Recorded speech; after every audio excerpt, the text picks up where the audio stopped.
Urusan bullying ini bisa menjadi urusan kriminal. Urusan bullying ini bisa menjadi kualifikasi tindak pidana. Sobat BW, apa kabar? Mudah-mudahan sehat, waras, dan Anda tidak dalam situasi dibully. Assalamualaikum warahmatullahi wabarakatuh. Kenapa saya bicara soal bully? Ini saya baru saksikan videonya.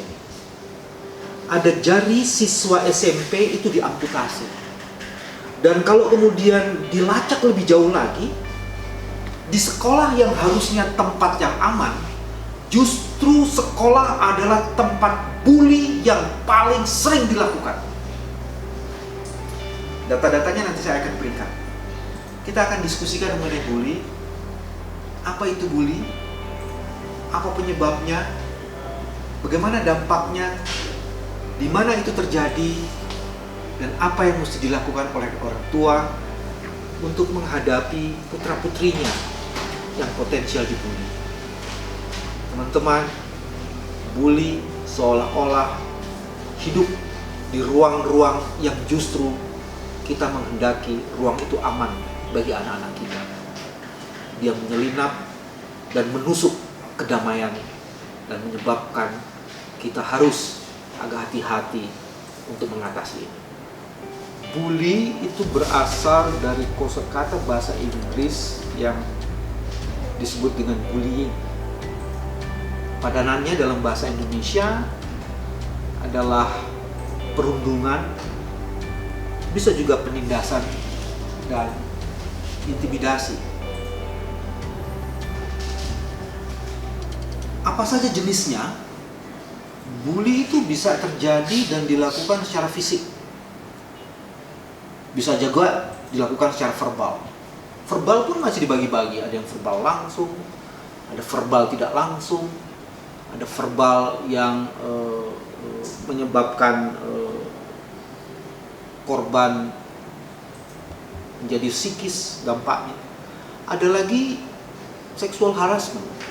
Dan sekarang itu juga dikenal yang disebut dengan cyberbullying.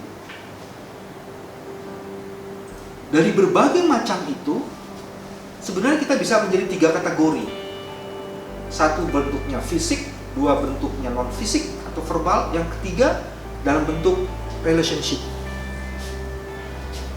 Apalagi yang menarik di situ? Tadi saya sudah sebutkan, verbal itu atau bullying itu banyak terjadi di sekolah.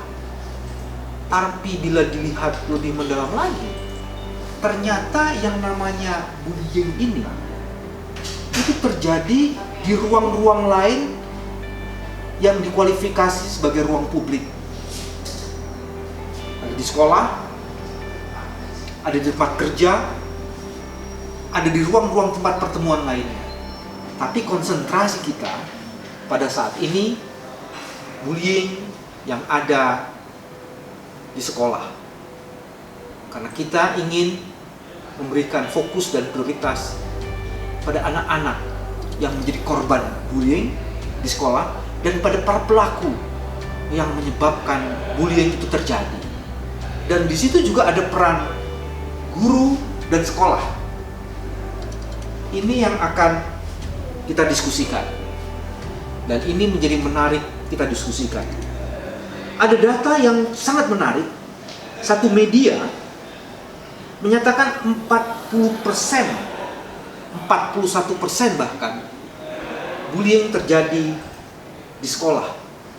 Dan kalau itu benar, angka itu jauh lebih tinggi daripada angka statistik bullying yang terjadi di negara-negara OECD.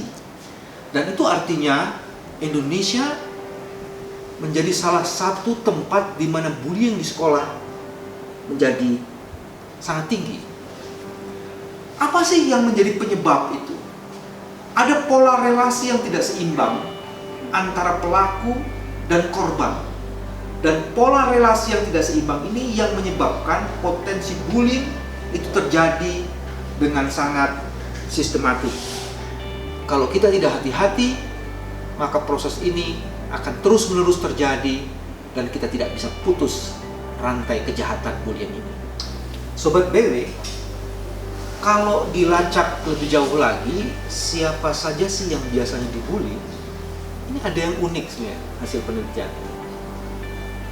Kebanyakan mereka yang dibully adalah orang-orang yang lemah. Tapi penelitian lain mengatakan banyak orang pintar pun dibully. Kalau dia, ini ada yang kedua, kalau dia tidak mampu beradaptasi dengan lingkungannya. Jadi orang yang lemah, orang yang pintar, orang yang tidak beradaptasi dengan lingkungannya, orang-orang yang mempunyai keunikan fisik tertentu, orang-orang yang anak-anak yang berbeda seksual orientationnya, dan ada lagi orang-orang dari siswa-siswi ras tertentu yang suka menjadi bahan olokan. Dan yang terakhir, yang paling kasihan adalah orang-orang yang berkebutuhan fisik tertentu. Nah, kelompok-kelompok ini adalah orang-orang yang rentan sekali untuk dibully.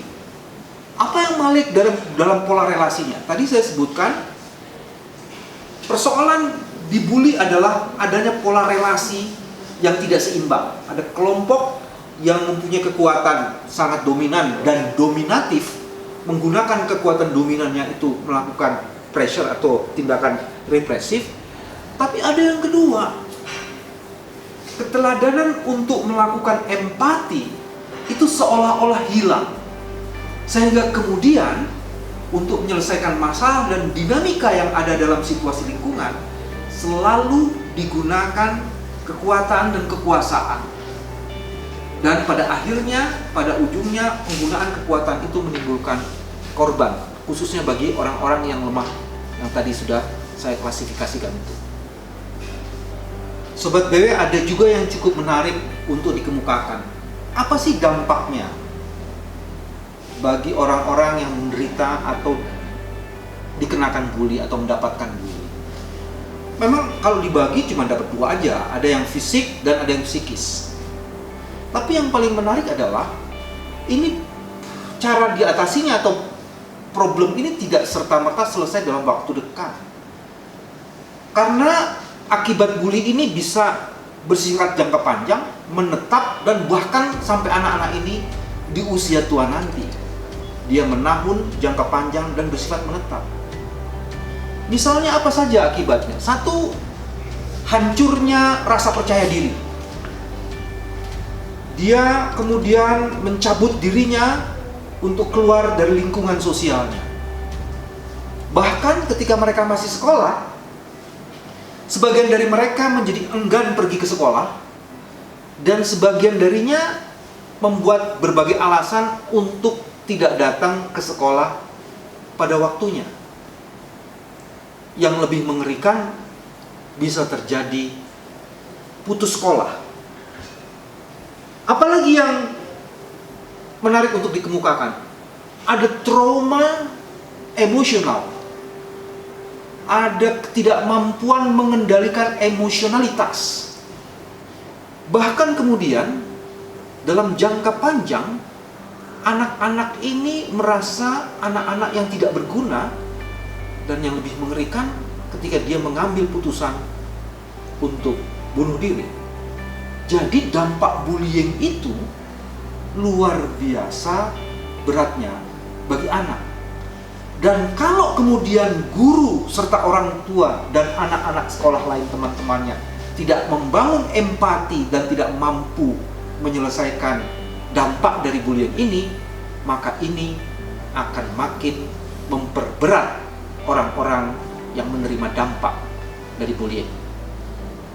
Sobat BW, mari kita lanjutkan.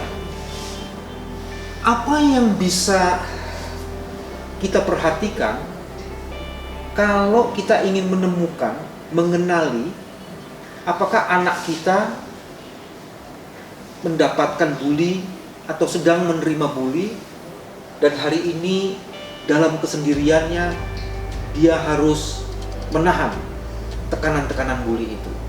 Coba perhatikan baik-baik. ada beberapa tanda-tanda yang khas dan khusus, terutama pada orang-orang, pada anak-anak yang kena bully. Pertama, biasanya anak-anak ini akan menarik diri dari pergaulan. Biasanya anak-anak ini tidak percaya diri. Biasanya anak-anak ini agak malas dan enggan ke sekolah, dan bahkan cenderung mencari-cari alasan untuk tidak pergi ke sekolah. Ada lagi yang biasa terjadi, anak-anak ini ternyata anak-anak yang tidak fokus dengan prioritas-prioritas yang harusnya dia lakukan. Anak ini sulit sekali tidur malam.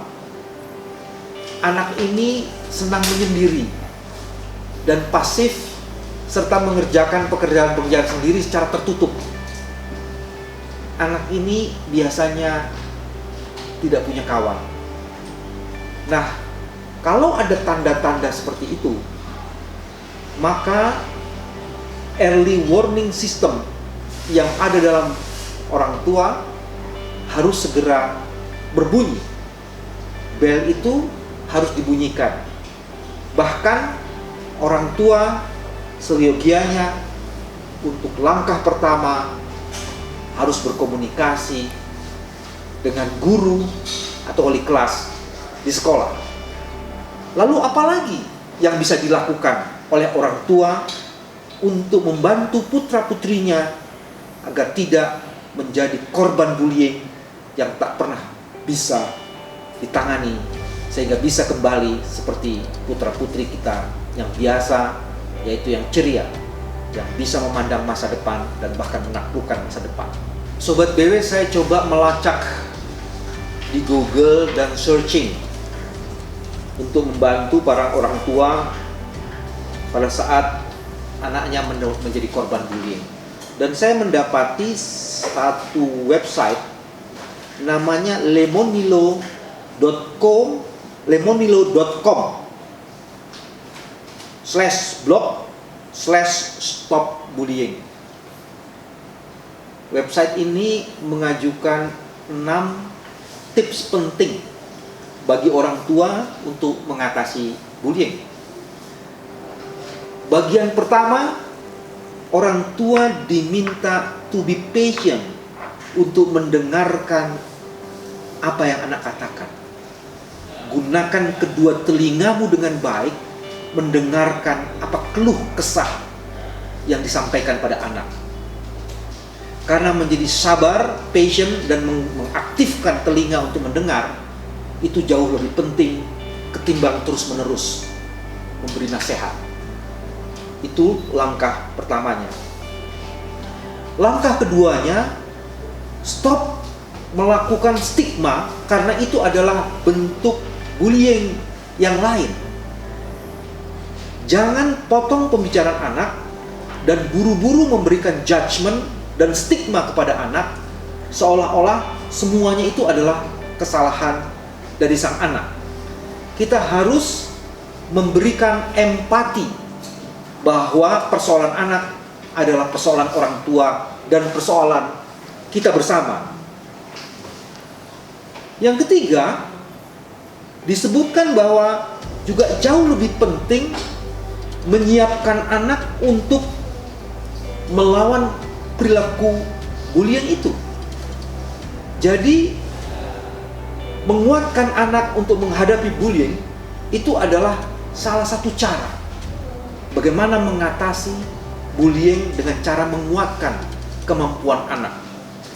Orang tua yang tidak mampu dan tidak punya pengetahuan bagaimana mengatasi ini, sebaiknya mulai membaca lebih jauh dan lebih banyak bagaimana cara mengatasi ini.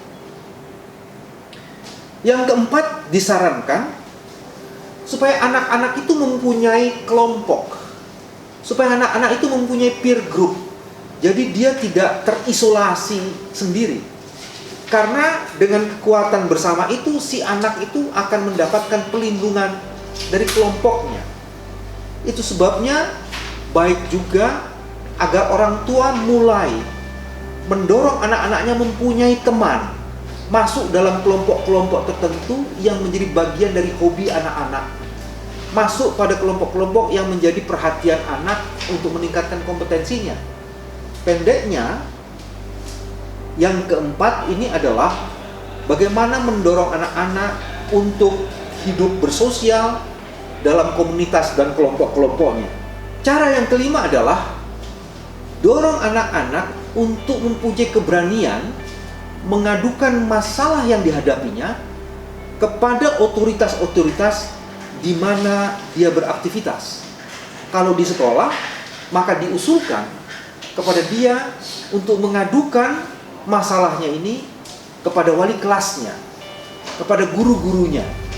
Dengan demikian, kemudian guru-guru dan wali kelasnya bisa menjadi aware ada situasi yang hari ini sedang dihadapi oleh anak-anak. Dan yang terakhir adalah jika situasinya sudah begitu masif, maka dorong dan tarik pihak sekolah untuk bisa menjadi bagian penting menyelesaikan masalah ini. 6 tips ini yang dikemukakan oleh lemonilo.com/blog/stop-bullying menjadi penting untuk diperhatikan. Semoga tips ini akan banyak gunanya untuk membantu para orang tua. Sobat BW, masalah bullying itu bukan sekedar masalah kekerasan yang dilakukan anak terhadap anak lainnya. Masalah bullying bisa jadi problem dalam konteks penegakan hukum. Ada pasal 54 di Undang-Undang 35 tahun 2014 tentang perlindungan anak. Barang siapa seseorang yang melakukan kekerasan atau tindak pidana bullying terhadap teman lainnya, maka dia bisa dikenakan hukuman dan dijerat dengan hukuman penjara paling lama 3 tahun, 6 bulan, dan atau denda paling banyak 70 juta rupiah, tepatnya 72 juta rupiah. Saya ingin mengatakan, Sobat BW, urusan bullying ini bisa menjadi urusan kriminal. Urusan bullying ini bisa menjadi kualifikasi tindak pidana. Jadi jangan bermain-main dengan bullying. Dan bila para orang tua yang anak-anaknya dibully dan sudah mendorong pihak sekolah untuk terlibat menyelesaikan ini, tapi kemudian tidak diakomodasi dengan baik, dia mempunyai hak untuk mempersoalkan ini secara pidana. Jadi sekali lagi harus agak hati-hati. Sobat BW, jadi kalau seluruh uraian yang tadi sudah dikemukakan, apa yang bisa disimpulkan? Pertama, yang namanya bullying ini kerap hadir di kehidupan anak-anak. Dan cilakanya, ia hadir di ruang yang seharusnya memberikan kenyamanan dan keamanan bagi anak-anak. Bullying ini punya akibat yang dahsyat. Dia tidak sekedar mencederai fisik dari anak ini, tapi dia bisa menusuk dan mencederai psikis dari anak ini, dan itu bisa berlangsung hingga hayat anak ini di kandung bayi. Jadi kalau kita tidak berhati-hati dan menghentikan proses bullying ini, maka kita secara sadar dan sengaja menjadi bagian yang akan menghancurkan masa depan anak. Bullying sebagai kekerasan bisa diatasi kalau orang tua mempunyai awareness, orang tua bijak dan mau aktif untuk bersama anak-anak mengendalikan dan menaklukkan bullying ini. Bullying ini juga masuk dalam kategori tindak pidana. Ini adalah tindakan kriminalitas. Ancaman hukumannya juga cukup jelas. Pasal 54 Undang-Undang Nomor 35 Tahun 2014 tentang Perlindungan Anak sudah cukup jelas mengatur masalah ini. Stop bullying, kita muliakan anak. Dan itu artinya kita memastikan dan menjamin masa depan anak. Kita akan diskusi mengenai bullying dalam bentuk yang lebih spesifik seperti cyberbullying. Itu akan kita diskusikan kemudian dalam episode BW Lounge selanjutnya. Sobat BW, mudah-mudahan seluruh uraian tadi bisa menginspirasi Anda. Dan mudah-mudahan juga tim dari BW Lounge akan berusaha untuk mengundang para praktisi yang punya kompetensi dan kemampuan untuk melindungi anak dari praktek bullying ini. Jangan lupa Anda subscribe, Anda share, beri komen, dan juga like atas seluruh video ini. Saya Bambang Wijoyanto. Assalamualaikum warahmatullahi wabarakatuh.